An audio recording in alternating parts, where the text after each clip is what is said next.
Hello, and welcome to the Commonwealth Club. I'm Ian Haney Lopez. I'm the Chief Justice Earl Warren Professor of Public Law at the University of California, Berkeley. And it's my pleasure to be the moderator for today's Commonwealth Club program, The Making of Latino Identity, an American Story. And I'm so pleased to be joined with my friend and colleague, Laura Gomez. She's the director of the Critical Race Studies program and also the holder of the Rachel F. Moran Endowed Chair at the University of California, Los Angeles Law School. She is the author of this amazing and important new book, Inventing Latinos, a New Story of American Racism. This is a critically important book for the moment. This is telling the story of how Latinos have been racialized in the United States. It's both it offers a historical perspective, but also insightful contemporary commentary. And we're going to turn to a conversation about that book right now. Before we do, a reminder. Please do feel free to ask questions. In terms of posing your questions, you can post them in the YouTube chat box, or you can post them in the Facebook comment section. The Commonwealth Club will forward those questions to me, and we'll turn to your questions in just a little bit. But first, I want to begin with Laura. Laura, one of the things that you do in this book is you're telling a lot of the history, and you're telling this sort of colonialism and U.S. Practices, and then its contemporary ramifications. But one thing you don't do, and so this is like I'm coming in. I'm not sure if you'll be comfortable with this, and if you're not, we'll go to the more academic side. But you don't locate yourself in the book. And this is like the scholars versus the trade press. You're telling such an important story, but we don't gain a sense of your own family. And I wonder, let me invite you, if you care to start this story by saying, well, where are you in this? What's your family history? Where'd you grow up? How do those things give you insight into the racial identity of Latinos?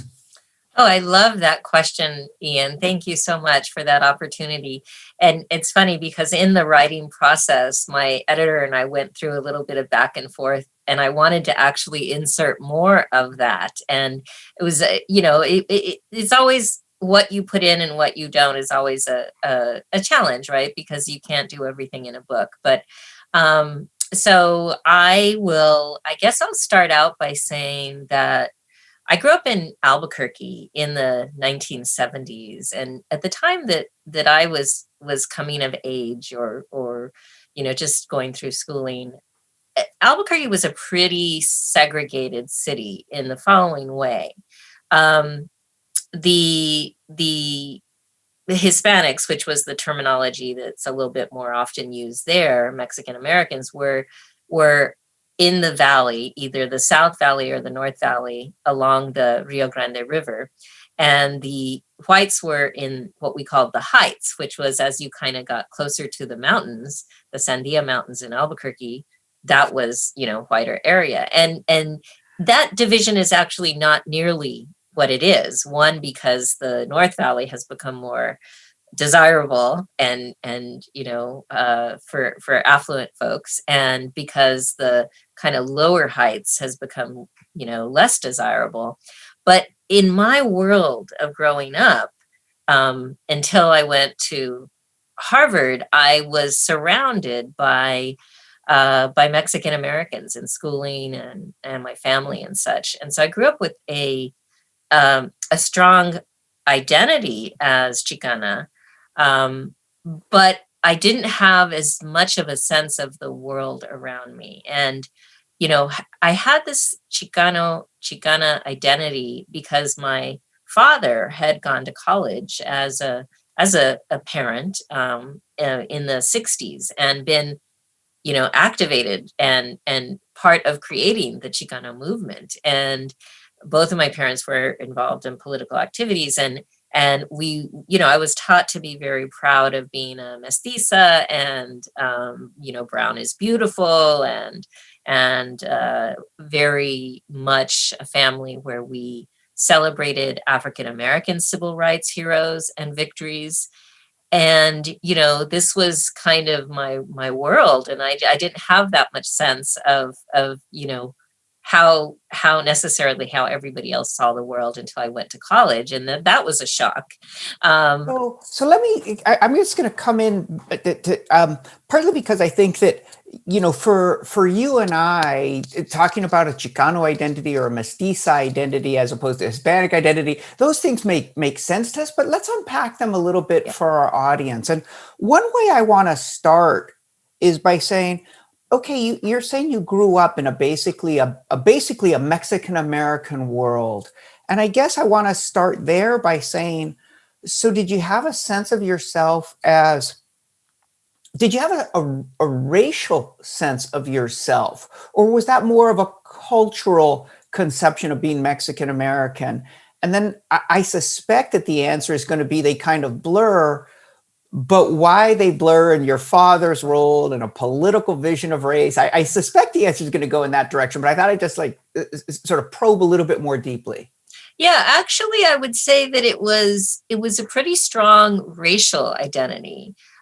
Probably unlike most of my classmates, who had a more cultural identity. But I think because of our the politics and the fact that every day at the dinner table we were talking about politics, and we were talking about history, and we were talking about Black politics. I remember that I have one brother who's a year younger than me, Miguel, and we all voted for Jesse Jackson, twice, right, in the primaries, and this was just kind of our sense of ourselves was as another quote unquote minority group along with African Americans, to the point that when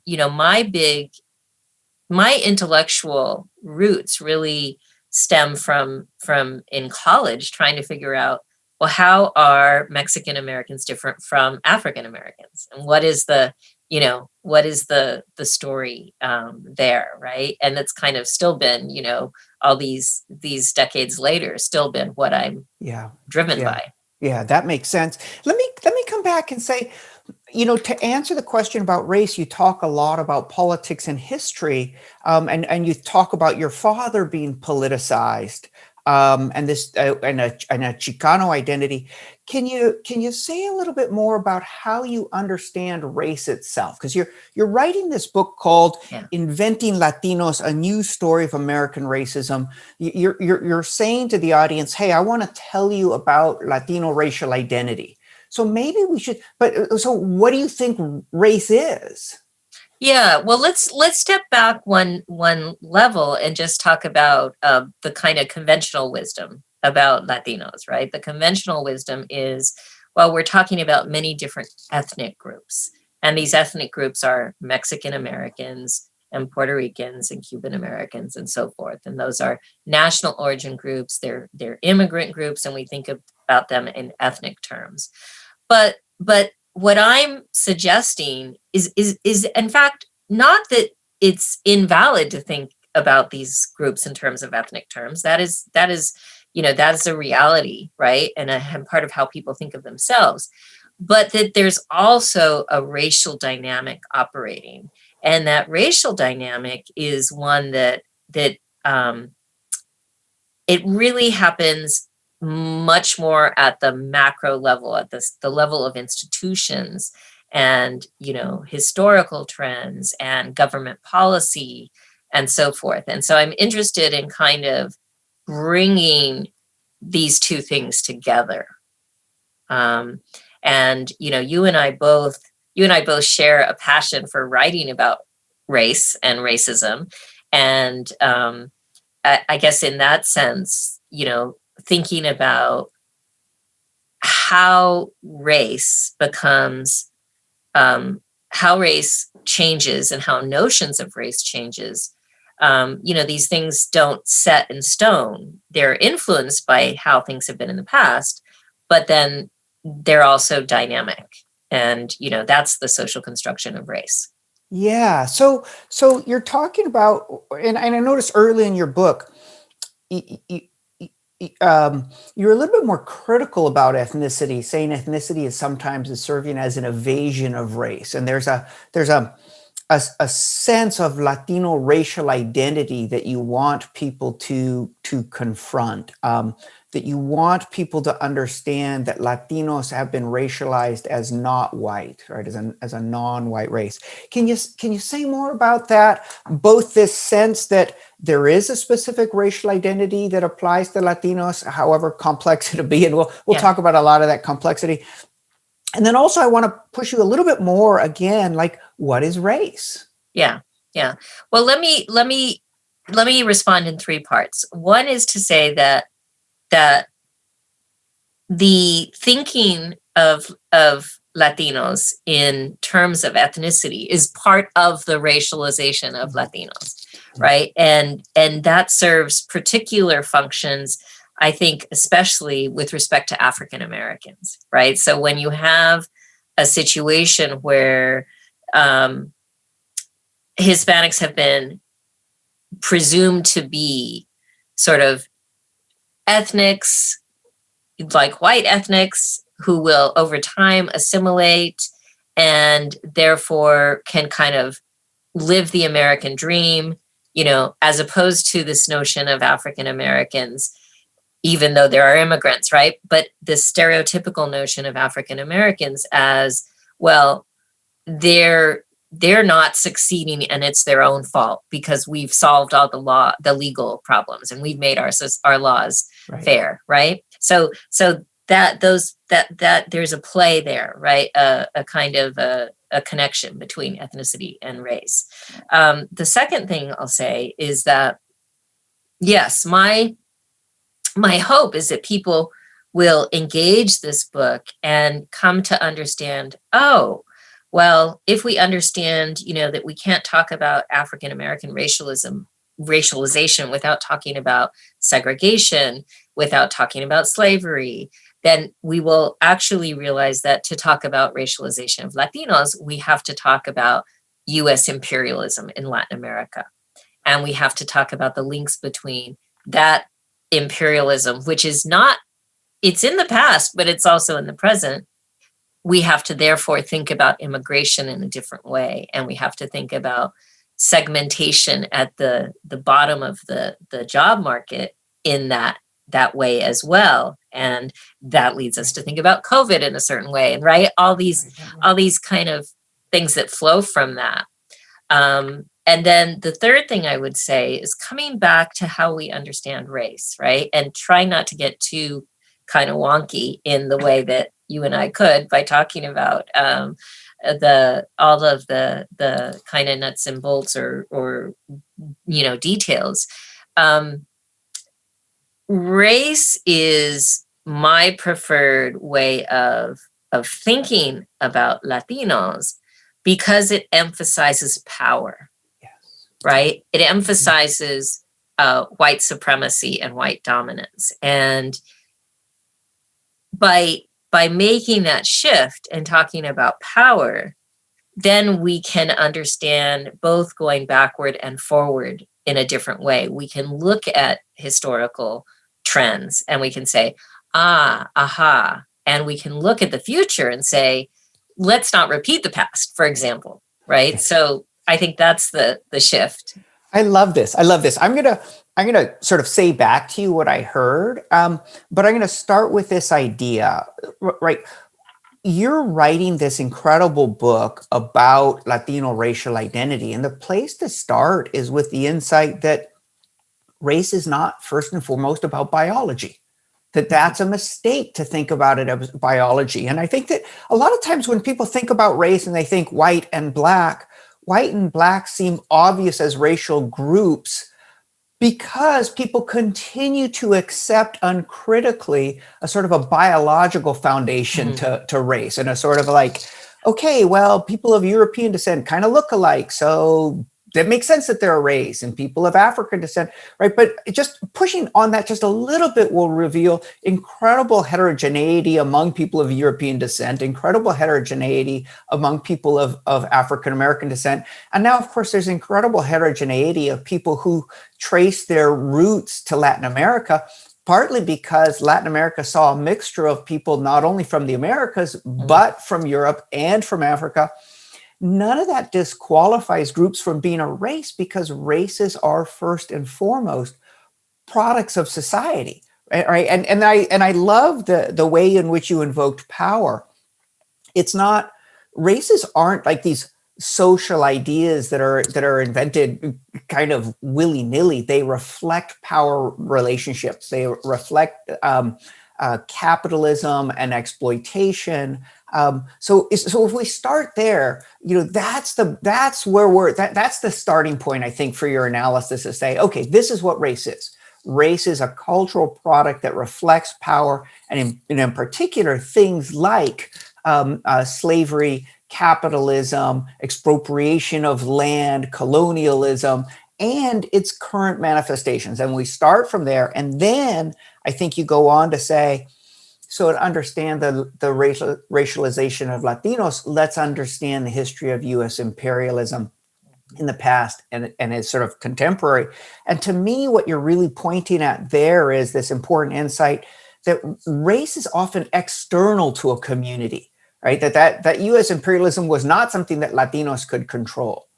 But then you also say, to understand Latino racialization, we have to think about it in relationship to the racialization of African Americans, to anti-Black racism. And partly there too, that's external, but partly that's starting to gesture toward, okay, what have Latinos done in order to position themselves in the United States, right? So we're going to all these levels. In that context, I think, I want to go to the imperialism. I want to go to the sort of that history. But maybe before I do, I'm trying to think about what our audience is going to hear. And I think a lot of our audience, so I would say, hey, audience, this is an amazing conversation. Here's how we're going to understand race, and now we're going to apply it to Latinos. But I suspect a lot of our audience will also be drawing on a common sense of Latino racial identity informed by the census. And that's a really important topic in your book. And it's really sort of a contemporary phenomenon. We can return to it again at the end. But before we really launch into some of the history, can you say more about what's happening with the census? What's the understanding of Latino racial identity it promotes? Why is it wrong? I love the fact that you point out that after the 2020 census, the second largest racial group in the United States is likely to be other. So could you say more about the census and Latino racial identity? Absolutely. So sorry, I was distracted because I was getting some kind of weird error message on my screen, but we're good. I'm sure it's related to something I said. No, I'm sure not. It was some techie thing, but not to blame the tech guys who are wonderful. But let me step. So I do absolutely want to talk about this phenomenon of sort of other race Latinos, right? But to get there, let me just kind of follow up on something you said in your intro that is, I think, worth emphasizing. And that is, well, I talk about US imperialism, but before US imperialism, there were these 4 centuries of Spanish colonialism in Latin America, which is also part of the legacy of Latinos in the United States, right? And so there were 80,000, an estimated 80 million indigenous people in Latin America when the Spanish colonized it. 10 million were left after Spanish contact, right? After death. Within just a few decades. I know that was yes, and horrific. that was, disease, but also, the military conflict, forced labor and death through that kind of abuse. So the Spanish brought in African slaves. Yeah. And they brought in maybe 11 million, right? And so in Latin America, what resulted was a mestizo population that was, part Spanish, a relatively small part African, and part indigenous, right? And so that that mixture kind of comes into the United States then, right? In a way in which we can say things like the census says, well, Hispanics can be of any race, they say. Right. And, that is true to a point, right? So the census took that seriously. And when they first counted Latinos in 1980, they said, oh, let's have a Hispanic ethnicity question. And so we all filled out our census forms recently, hopefully. So we remember answering that question. Are you Hispanic or Latino? Yes or no. But then we all had to fill out another question that said, what is your race? And that's the part that drives many Latinos, including myself, crazy, because, you have these options, white. And I think, oh, I'm not white. I don't identify white. People don't see me as white. I have Black. Well, I probably have some African ancestry, but I'm not gonna say that I'm Black. That would not be right. Native American. Well, I have a lot of indigenous ancestry, but I'm not claiming to be Native American. That seems wrong. I'm not Asian American, right? So then I get down to other, and about 40%, a little bit more probably in 2020, will choose other. And to me, it is mind-boggling that for 40 years, this has been happening and we haven't yet addressed it. It suggests to us that there's something wrong with those racial categories and that maybe the census categories haven't caught up to the processes that people experience in daily life. Other people acknowledge saying that they're not white, which is not to say that Latinos haven't sometimes said that they're white, and that some Latinos actually, do believe that they're white and check white on that box. Yeah, I mean, I think when you look at the census, there's I think you'll remember the numbers better than I, but there's a significant number that check white. There's a not insubstantial number that check Black, but the numbers of Latinos checking other are something between 30 and 40% consistently over the last 40 years. And turned around, looked at the other way, when you say, well, which racial groups are checking others? It's overwhelmingly Latinos, like 95% more or more of the other category are Latinos, right? So one of the things that you're pointing out is, yes, there's this tremendous diversity of the ways in which Latinos understand their own racial identity. But one of the ways they seem to understand their own racial identity is that it's not captured by the census. You say the census kind of had a solution to this, but then rejected it. Yeah. So let me just clarify those numbers because they're even more extreme, right? So it's actually 98.8% of those in the United States who say they're other are Latino, right? So there's virtually no one else is saying that they're other. Everyone else can find themselves. And remember, since 2000, we've been able to check more than one category, right? So this has been 37 to 43% of Latinos in all this time. So the census has basically tried different ways of trying to solve this problem. The latest thing that they did was after probably about 5 years of research, they recommended, we should do away with this separate Hispanic ethnicity question, and we should fold Latinos into the race question. And based on the research they did, which was quite exhaustive, they found that 40+% of Latinos were very happy with that. They chose Latino. And so you didn't get that other. And that a huge proportion of the people who chose white also checked Latino. That the 6% who chose Black still chose Black, but added Black and Latino. And that the 3% of Latinos who chose Native American were comfortable with that still being Native American and Latino, right? So that was the solution. The Trump administration rejected the proposal. saying that it was too late to make changes to the 2020 census. And then a month later, they said, let's change the 2020 census by adding a citizenship question. Which, well, we kind of know what that story went like. The Supreme Court denied that request or that change as arbitrary, and really implied that it was motivated by other factors, which we can talk about.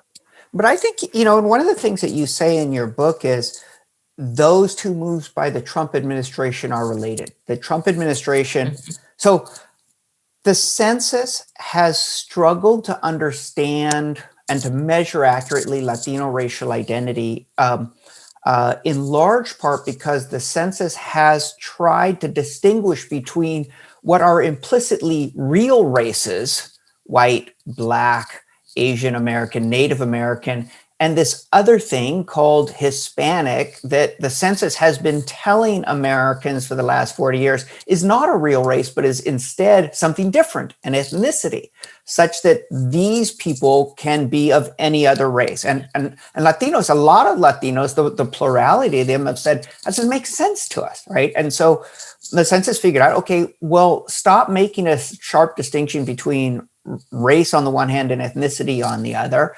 Allow, ask people, what group are you associated with? And then you can have white, Black, Native American, Asian American, Latino, and that took care of it, right? Latinos are like, now I can find myself. Now I see myself.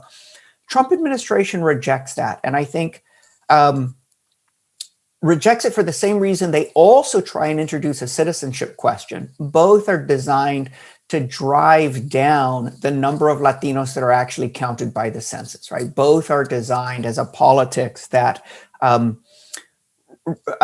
suppresses information about the extent to which Latinos are a significant presence in the US polity and should be represented politically, should be represented in terms of allocation of government funding and government programs.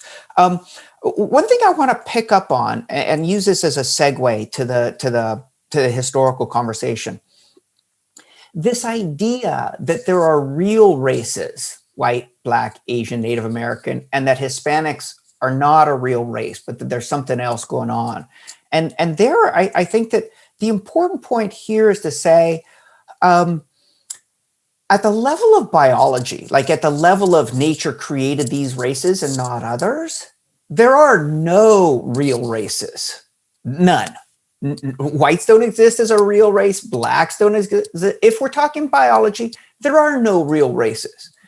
At the level of social construction, it might be tempting to say, hey, Latinos are as real a race as any other group because all groups are socially constructed. But I actually think, you're talking about inventing Latinos a new story of American racism. And I think partly well, correct me if I'm wrong. What is the new referring to? Like, and it could be that all you're saying is, hey, this is a story that really hasn't been told in a lot of detail before. So I'm just telling something that's new in terms of the new information. But it could be that you're also saying Latinos are still in the process of being turned into a race, right? That in that sense, we're less real a racial group in the United States, not as a matter of biology, but because the social practices of racialization have less firmly constructed a concrete Latino racial identity than, say, a seemingly concrete white identity or a seemingly concrete Native American or African American identity. Well, I can see, Ian, how you might come to that point of view, especially given, some of your own work, right? But honestly, it was not that considered. This was another instance. I had a wonderful relationship with my editor and at the New Press, but this was another instance where, she really wanted new in the title, And I think because it was new to people who didn't know about Latinos, right? And I was like, wait, but this is historically rooted. That's the whole point of what I'm saying, right? But anyway, so it's not quite. Although I think what you say is compelling. It certainly is happening because it keeps happening, right? None of us, even how we think about African Americans, it's dynamic, it's changing, and it's really political. It's political choices and political events that drive how racial categories change and evolve, right? And so even the category of whiteness, right? So who is white? Well, in 1900, it wasn't always the case that Italians were white in all contexts, certainly, or that Eastern European Jews who were new migrants were white. It wasn't the case. And in fact, interestingly, with respect to, say, Irish Americans, I talk about this in an earlier book that I wrote, Manifest Destinies, when sometimes it was the fact that Irish Americans were going to places like the Southwest and being side by side with Mexican Americans that made them whiter. Yes. Right. So that was, those dynamics are always in play as well, is like none of these categories are stable. They're not, certainly, as you say, not rooted in anything real, but they have real effects because they don't go away, right? They become kind of sedimented into our common sense, and how we say a little bit more than that, because one of the questions that's popped up in the chat is one of the the sort of hey, only racists care about race, and you can kind of see that response on the one hand seems a little goofy, but on the other hand, you can see it coming out of this conversation saying, if somebody in the audience is saying, well, you guys are saying this is all invented, but aren't you, just giving it more weight by talking about it all the time? Maybe, why don't we just stop talking about this thing that is, after all, on one way of seeing races, it's all a massive fraud. All of these ideas are terrible lies. Why don't we stop talking about them? Yeah, that's I hear this from my students a lot, right? Because if we take seriously this idea that there's no real race, there's nothing in biology, that is inherently racial. So we should be colorblind, right? We shouldn't see race. We should aspire not to see it, and to get to aspiring not to see it, then we should not talk about it, right? We should not harden these categories. But I'm advocating something different, which is, no, actually, this has become a category. And so we should mark it as such because race is important in our society. And I don't see a contradiction in that, because again, it's not as if we start on a clean slate. So if we say, okay, we're just going to pretend that race doesn't exist right now. I'm just going to go out in the world and, someone needs to tell Donald Trump. Oh, sorry. Well, exactly.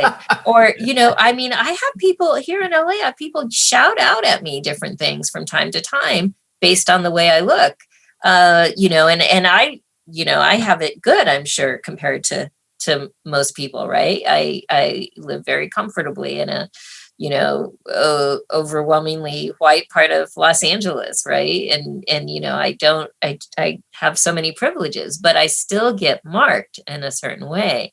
And that's because of these larger dynamics that we can't make go away by not talking about them. I think that's exactly right. And I think it ties back to what you were earlier saying. Racism is fundamentally about power. And in our society, you can't solve problems of power unless you can name them. Mm-hmm. And it's no solution to say power manifests itself this way, so let's all just ignore it. Right. It's like, we know that ignoring problems doesn't solve. Right. So, but let's talk about that then. Where does race come from? What is the history of power relations that are sort of provide the foundation for Latino racial identity today? And I want to invite you back to talk about, you talk about a double colonialism, the colonialism of Spain and then the colonialism of the United States. And I wonder if you want to, offer some insights about how that influences Latino racial identity. Well, I think that the primary way that I would invoke is that we had, so the Spanish colonial rule was also racist. It was also a regime of racialized power, and one in which proximity to Spanishness as whiteness was the ideal and the kind of in the hierarchy, the top, right? And the proximity to Indianness and the proximity to Blackness was at the bottom, right? So if we layer onto that American imperialism, where Latin Americans were told, oh, the U.S. is that white Americans are more powerful, and that we're looking at you, whether we're looking in Puerto Rico or we're looking in Cuba or we're looking in Guatemala, we're looking at you through our lens that says that African descended people are at the bottom, you know. For example, when you go back and you look at newspapers and congressional debates about how to manage the territory of Puerto Rico and how to manage the lands that came out of Mexico, for example, the New Mexico territory, which didn't become a state until 1912, and Arizona. What you see are these kind of comments about the mongrelization and how that itself, that mestizaje itself, was a signal that these people are inferior. But bringing that up to kind of a more recent period, we can see some of this playing out in the 20th century in places like Texas, where you look at Mexican Americans fighting under a regime of de facto school segregation, but not de jure or segregation by law that African Americans experienced, right? And so you see these ways in which Mexican Americans were able to position themselves as better off and above in that racial hierarchy African Americans. You know, so the proximity to whiteness was the goal. I want to explore that more, but before we do that, can I ask you about mestizaje? Because I think that's a concept that's really important in terms of the racial identity as it's developed in Latin America. Then it's very often offered as a way for Latinos to conceptualize their racial identity in the United States. When you say mestizaje, what does the word mean? What work is it doing? Well, that's a big question. That's for the next hour. Yeah, exactly. I will go back just briefly to what I said at the very beginning in response to your first question is, I grew up with, I think, a frank in our family, a frank notion that we were indigenous, as that was part of our ancestry, right? That our ancestors were indigenous, because of colonialism. We didn't have any particular tribal affiliation, right? So it wasn't that kind of notion, but it was kind of like, oh yeah, that's why we look the way that we are. We and of course, in any family, you see that range of variation, because there is that mixture of the indigenous and the African ancestors and the Spanish ancestors, right? But it wasn't really until later and fairly recently in my life that I began to look back at some of the ideology of mestizaje as promulgated, for example, in Mexico of the 1920s, post-revolutionary Mexico, which was all wrapped around this notion of la raza cósmica, the cosmic race, right? That from all the different races, Mexico would be this great fifth race because true Mexicans were mestizos. Only recently could I go back and look at that history and see, that actually was a ideology of white supremacy. And the reason is because it presumed the disappearance of indigenous people and the disappearance of Black Mexicans, right? And so sort of now I have, I think, a much more, critical view of some of that notion of mestizaje, especially because this idea that was happening in Mexico was influencing other Latin American countries, because Mexico has long been one of the dominant countries of Latin America. Yeah, right. So I have a really different view now, I think, about that. Yeah, that's so interesting. So we can think of mestizaje as, coming out of the word mestizo, coming out of a sense of racial mixture. And I think, you're making such an important point. It becomes elevated in certain Latin American countries, in particular in Mexico, as a biological claim that is aimed at promoting mixture, as a denial of indigenous populations, as a denial of Afro-descended populations. It's like, we're all going to mix. And you also say that mestizaje is also connected to blanqueamiento. Blanqueamiento. What does that mean? What's going on there? Well, blanqueamiento, as practiced by those countries that were colonized by Spain, was the idea, it's sometimes translated as bleaching or whitening, but it was the idea that, to better yourself, you could make yourself whiter. Well, what would that involve? It's not as if this is entirely foreign to what people do today in the United States. And there are historical records about this in actually all racial groups. But you marry somebody who's lighter skinned than you are, and you have children with that person, right? And then you hope that your children have, marry somebody who's lighter skinned. So individual choices, but also as a society, and this is more powerful, I think, right? Certain societies like Cuba, Argentina, Colombia, just to name a few, when they became independent of Spain, they said, we want our countries to be whiter. And so we're going to give homesteads to Europeans to come to our countries, right? And to make our countries whiter in that way. And those countries, as well as others, very deliberately, and Mexico too, they didn't do it with homesteads, but they deliberately incentivized European migration in the early 20th century. And so that actually added more sort of white people to the population, and then added this kind of sort of solidified that white layer, right? And so we still see that. We see that in Latin America, but we also see it in the Latino population here, where there's a color hierarchy. Yeah, and a lot of colorism. So this way of understanding mestizaje is erasure, right? Like, oh, we're all mixed.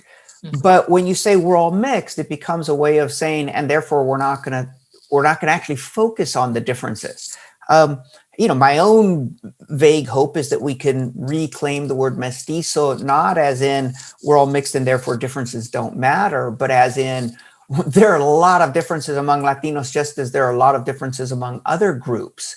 And the fact of difference is something that we can celebrate. But a question that comes up in the chat is really connected to this idea of erasure, and it actually goes to the term Latino itself. Like, is there an aspect you're talking about inventing Latinos? Is there an aspect of erasure in even the term? And for example, many activists now, many Latino activists now are using the term Latinx. Mm-hmm. Are you worried a little bit about the erasure of the term Latino? Would Latinx have been better? Why didn't you use that term? Mm-hmm.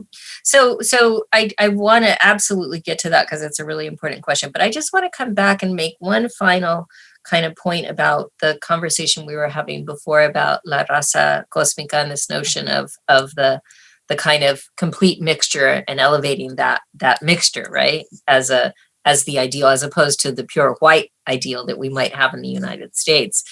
It's important to understand that as an ideology of race, meaning that it's about power and politics, just the way that the notion of color blindness in the US is about power and politics, right? And so I think I think if we understand mestizaje in that way as a political tool, right, to enforce racial hierarchy, that just helps us, I think, understand how that operates. So yeah, I really did do some soul searching about terminology, and I do use Latinx in some. I use it in the book a little bit, and I have a long footnote on why I don't use it exclusively. And the reason that it's appealing is because it is not gendered, right? Which means it's it's able to talk about people who are gender fluid and non-binary. It's a way for us to not emphasize the linguistic gendered nature of Spanish in the word Latino versus Latina, for example. And that has a lot of appeal for a lot of reasons, right? Mm-hmm. It's embraces a lot of people, and it is gaining some currency. In particular, I don't know if you're experiencing this, but around my students, it's gaining a lot of currency. At the same time, I feel like it's a bit trendy. And maybe this is just, me in my 50s sounding old. I don't know how you feel about it, Ian, being also in your 50s. No, come on now. You didn't need to go there. The audience did not know that. It's true. I look much older than you. You're right. My gray hair, I'm prematurely gray. I'm 27. Yes, that's right. That's the Oh, no, wait a minute. That's how long I've been in academia. We actually both started when we were 12. That's why exactly. We've been so long in academia. But no, I feel like I guess I do sound a little fuddy-duddy when I think of this, but I just feel like it's trendy, and I don't know if it's gonna last. So I didn't, I feel like you write a book and that book is there and it's there for posterity. And so, I chose not to use that term widely, but I find it, I want to have that kind of embrace that term invites, right? So I'm not denying its appeal in that way. Yeah, I think that's right. I mean, I think that any term, when you try and use a single term to encompass a really diverse population group, it runs the risk of erasure. That's just an occupational hazard. I mean, there's always that tension between categorization and specificity.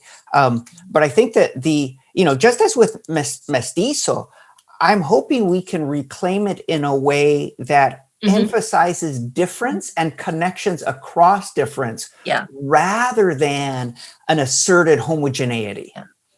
But in that context, let me, I guess I want to also ask you about,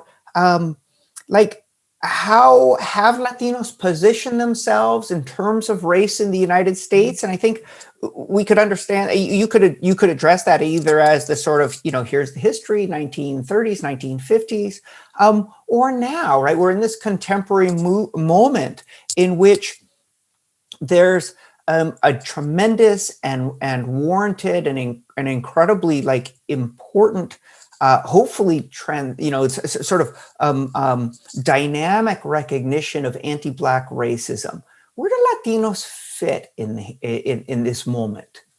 Yeah, no, I thank you for that question. And I think I will, even though we could talk about some of the 20th century moments, I will leave that to people who can buy the book. And let's talk about this. Thank you. Let's talk about the, this, where we are, especially after this amazing summer. Of course, this book was written before it was written before COVID, and it was written before the I think the real crisis that was, our attention was very appropriately galvanized by the police murder of George Floyd on Memorial Day. And, here we are now in October, and in some cities, those protests have not stopped, right? And so, and I was just thinking about it because there was a vote by the Los Angeles Unified School District to defund its police, and basically say, look, that's that's millions of dollars. Let's take that money and let's put it somewhere else, right?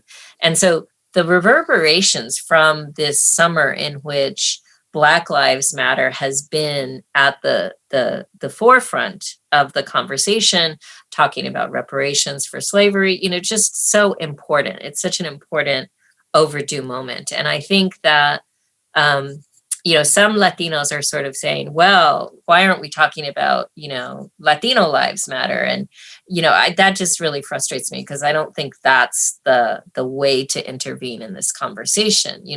I think that instead, I would like us to, and I talk about in the book, like, how do we understand how Latinos have been complicit in policing the white over Black racial oppression, and how some of that still continues today, right?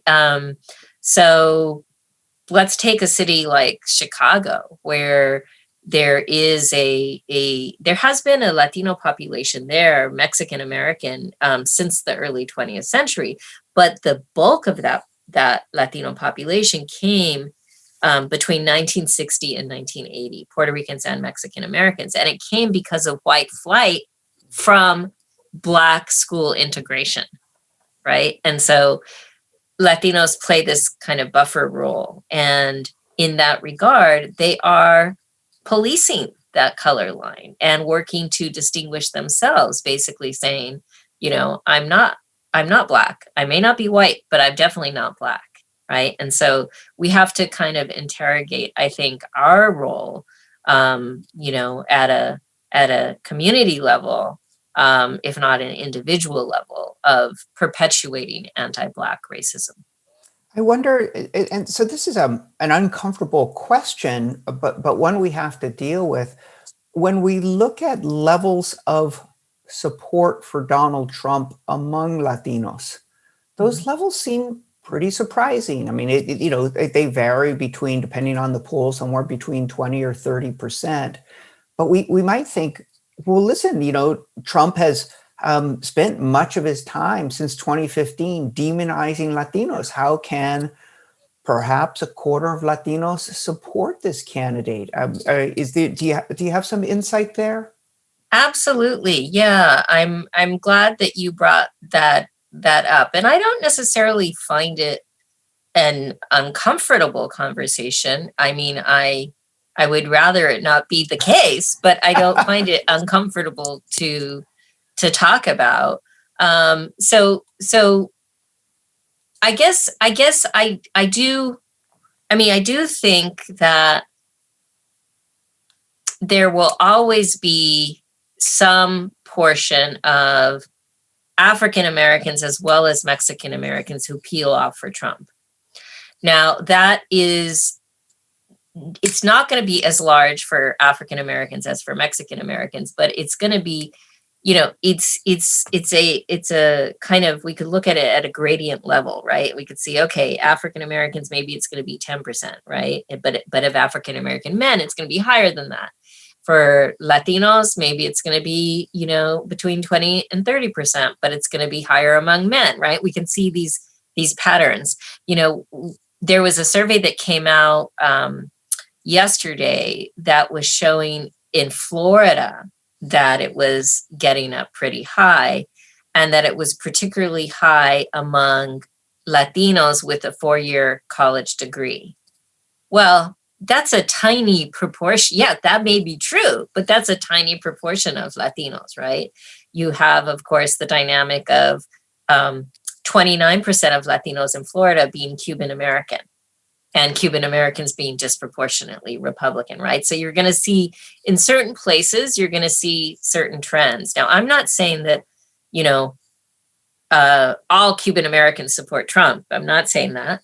I'm not saying that only Cuban Americans support Trump, right? There are nuances in here. And what I guess I would really like us to do is be able to look at the Latino electorate with as much precision and kind of care to see the differences in that electorate as we do with white voters. So we could say, oh, well, let's look at Latino suburbanites, and let's look at Latinos who are over 50 and Latinos who are under 50.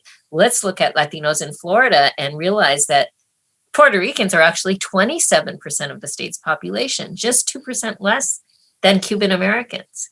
And, when you go from there, the next biggest population in Florida, this is going to surprise you and others, maybe not you because you're so savvy about it, but Mexican Americans are 10% of Latinos in Florida.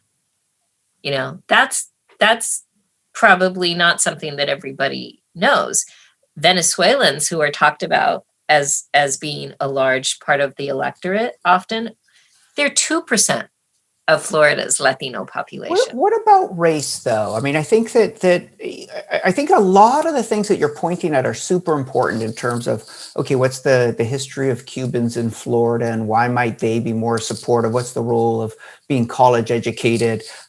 We see a big gender gap.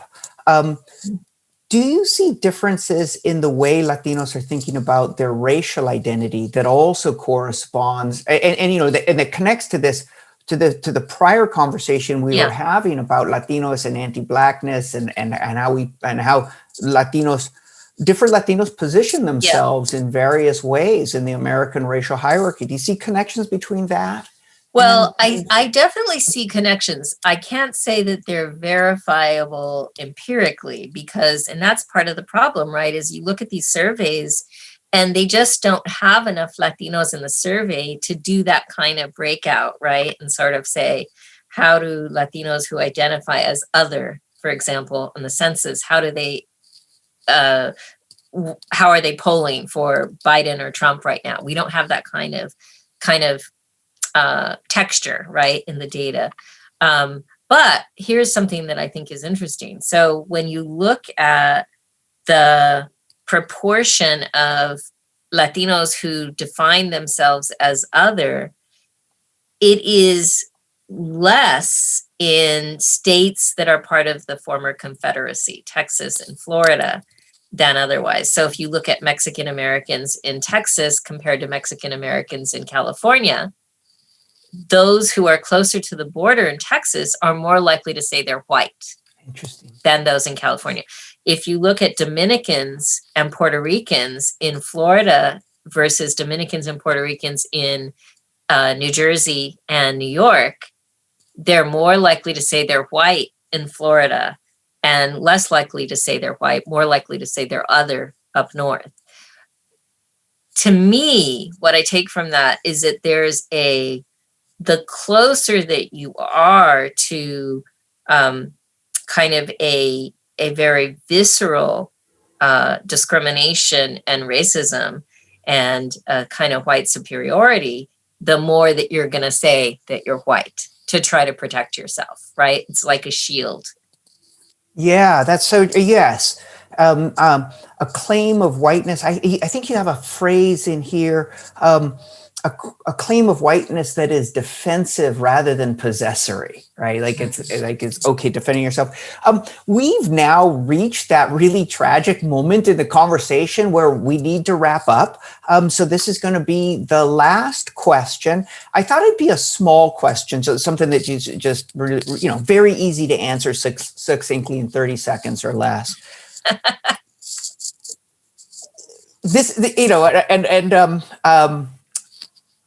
This would be something that as an academic, you're not inclined to do, which is, a lot of the book is saying, hey, here's how we've got here. Here are all these dynamics. But if you could be prescriptive, if you could say, what sort of a racial identity would you want Latinos to have? What sort of an orientation towards race would you want Latinos to have going forward? Well, and I love how classy you are as a moderator to give me that subtle hint. Okay, we don't have a lot of time left. We actually do. Take your time. Right? But it's such a huge question. But do take your time. I think absolutely, and I think that I've kind of showed my cards on this already. Right? Is that as we think about, say, the 2030 census, that we have to make that move to do away with the Hispanic ethnicity question and put that Hispanic Latino category in the race question so that people can find themselves in this, so that we have a better match between how people are seeing themselves and how they're seen, right? By the state, in essence. But that is only going to be effective if we have then a kind of more genuine than we've had, at least for 2020, effort to count people, right? Which means, if we have a pandemic, we should be counting for longer, and we should not be cutting off our counting in the census, not having a citizenship question and so forth. And I think it's particularly important because Latinos are such a young population. And it's about that inclusiveness that we see in a term like Latinx, for example, right? What is it that makes these young people feel included and invested in this system of governance, in our democracy, right? That is, I think, how we do that, how we sort of manage Latino racialization is going to be very impactful right now in terms of what those next 5, say, decades look like for those young people who are now just aging into the voting population. So it doesn't count if I ask the same question a second time. This really is still the last question. I'm just asking it again, but because you kind of talk about the census, and I think what you say is so important. But I'm really interested. Like, I can imagine people saying, "Well, how should Latinos think of their racial identity?" And if Latinos center a strong Latino racial identity as a basis for conceiving of themselves and structuring their relations to others, does that foster inclusion or exclusion? And I guess that's really the question I'm driving at. Yeah. Do you have a sense, like, if you could say to folks, for example, even to the Latinx folks, to your students, hey, here's how you should think about Latino racial identity, what would you say? Yeah, it's not that I'm reluctant to have that conversation. I just don't see that, even though you're asking it in a different way a second time. I just don't see that necessarily as the primary question, because I think we're already past that. I think we already see ourselves in those terms. I mean, I talked to my son who's 23. I mean, he's not ambivalent about how he sees himself racially and how others see him. I mean, it's distinctively not white, but he's not in any way saying I'm Native American or I'm Black, right? He's not, so I think it's very, it's very clear. And there's I guess I'm more prone to think about it in terms of political terms, right? How does that, how do we, if we're a political party or a political candidate, how do we harness some of that? That's a different kind of question, right? That's one that's pretty concrete, and that certainly you and I have talked about a bit, could talk about for a lot longer. Maybe they can invite us back and we can talk about that in the context of your latest book, which is, it was nicely framed behind us, Merge Left. But I think it's more about that. It's more about our society catching up to how people do see their lives, the lived reality that they experience as Latinos is one that is about racial inequality and racial discrimination, and also racial affinity, right? In a positive sense. Yeah, that's so helpful. And Laura, thank you so much. Really incredible. And I just really want to emphasize what you were last saying. This is an effort to reflect back on people's lived experience, and then to provide some incredibly important context. And I really just want to emphasize Inventing Latinos, a new story of American racism. It's providing the context, it's providing the framework to understand where we are, how we got here, where we might be going. I urge all of you to buy this book, to read this book, to reach out and contact Laura. But for now, I'm Ian Haney Lopez of UC Berkeley. And unfortunately, I have to conclude this program of the Commonwealth Club. Thank you all.